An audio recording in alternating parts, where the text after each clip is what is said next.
अब हम इसको उदाहरण के माध्यम से देखते हैं कि इस सूत्र का जो प्रातिपदिकार्थ लिंग परिमाण वचन मात्रे प्रथमा, ये जो सूत्र है इनका उदाहरण के द्वारा हम समझेंगे कि प्रातिपदिकार्थ में यानी प्रातिपदिक अर्थ में किनका प्रयोग होता है। तो प्रातिपदिकार्थ में देखेंगे हम कि प्रातिपदिकार्थ के उदाहरण हैं उपचय, निश्चय, कृष्ण, श्री और ज्ञान।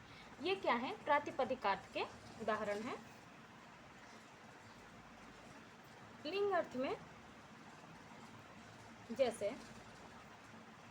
तट, तटी, तटम। अब जैसे तट एक वचन में प्रयोग होता है, ये लिंग पुल्लिंग में तट हो जाता है, तटी स्त्रीलिंग हो जाता है और तटम नपुंसक लिंग हो जाता है। जैसे ये पुल्लिंग का प्रयोग जब करना हो तो टटा का प्रयोग करेंगे, स्त्रीलिंग का जब प्रयोग करना हो तो तटी का हो जाएगा और तटम में हो जाता है हमारा नपुंसक लिंग का।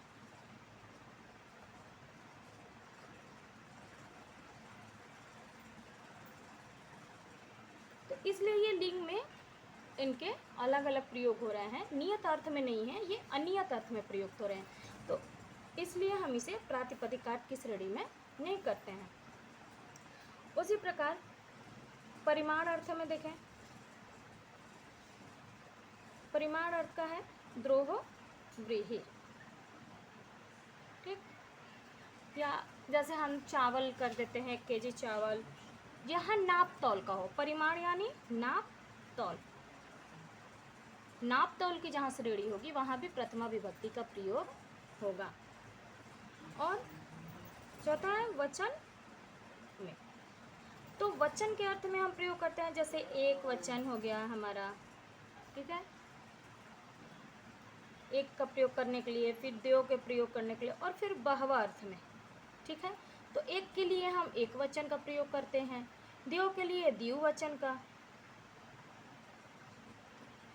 और बहवा के लिए हम बहुवचन का प्रयोग कर लेते हैं।